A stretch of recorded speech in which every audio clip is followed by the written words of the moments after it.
Hey y'all, how y'all doing? My name is Kimasia, and today we'll be talking about how to build digital experiences that reflect the complexity of society. It's called Designing Beyond the Template. Hello, my name is Kimasia Ayers. I'm a multimedia strategist and professional storyteller with a background in sociology, creativity, and technology. Move this out the way a little bit. Okay, cool. So Sociology shapes technology. Technology is not neutral, it reflects, reinforces, and builds societal structures. Tech reflects society. Tech also shapes behavior and identity formation. So, technology is essentially a mirror into society. So, here's some food for thought. When we look at templates, it's convenient, but it comes at a cost. We gain speed, but we lose innovation and nuance. The cost of convenience is that the bias is baked in, there's a loss of innovation, and there's a lack of flexibility and inclusivity.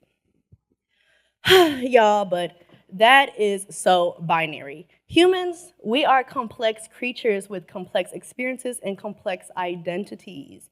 So with that being said, y'all, here is some food for thought.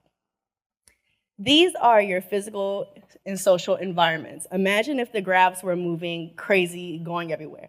So your physical and social environments are constantly changing, constantly evolving, and they shift depending on the communities that you're a part of or the environments that you are in. These dots around here, they represent your intersectional identities. So this can be things outside of just race, class, sexual orientation, how you physically look. These influence every single component of how we interact with society and how society interacts with us. And these are your daily emotions and your thoughts as you navigate life. So once again, imagine if the graphs were moving up and down, everything's going crazy, and everything is completely shifting.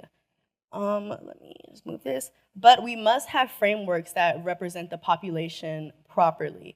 And so we hear about things like, the intersectional lens or different areas of implicit and explicit bias. But I wanted to provide you guys with some different frameworks on how to look at your design, to look at your technology, and also the ecosystems that you're building, both internally and externally, to make sure that we're really reinforcing what we're saying that we do. And so, one of those lenses is the axis of assimilation, which is founded by me, Kimasia Ayers. So the axis of assimilation is a spectrum that consists of pseudo-assimilation and meta-assimilation. This framework highlights cultural hybridity and the multidimensional of social shape-shifting. So how you act with your grandparents is not how you're gonna act at work. Here is also the social constructionism by Peter L. Berger and Thomas Luckman, which highlights that social constructs are not objective. They're extremely subjective, and they're based off of the experiences that you have, what you see on social media, and what you see on technology.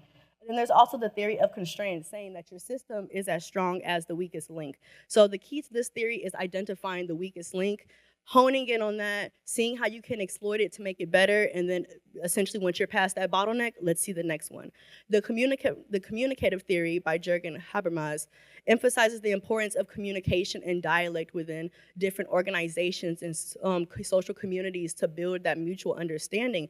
This is where qualitative research is your best friend. And so, we hear about things like implicit bias, but what is implicit bias? Implicit bias are different attitudes and stereotypes that are unconscious. So for example, if you show leadership, using stock footage and you only show white or white passing individuals, that's implicit bias. However, explicit bias is when you do it intentionally. So for example, if you actively choose to not incorporate accessible features into your work because it's not large enough of an audience, they're being explicitly biased.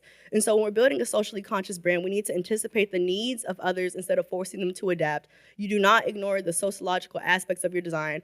Research, and community and consumer engagement. You don't just sell, we're building with them, we're acknowledging them. And so these are the 10 steps to build inclusive design. You're gonna commit, you're gonna do a brand audit, you're gonna listen and research, you're gonna diversify the decision makers, include inclusive language, make it accessible, make it adaptable, test, give feedback, and then brand accountability, and then you do it all again. So here are some important things to remember. Inclusivity is intentional. True inclusivity requires effort, continuous learning, and a commitment. And listen, test, adapt. No brand gets it perfect the first time, but you need to make sure that your brand and you as an individual is holding space and also giving yourself grace. Thank you so much. Make sure that we're keeping the conversation going. If you want to connect on LinkedIn, here it is, and we can keep this conversation going in an open space. Thank you.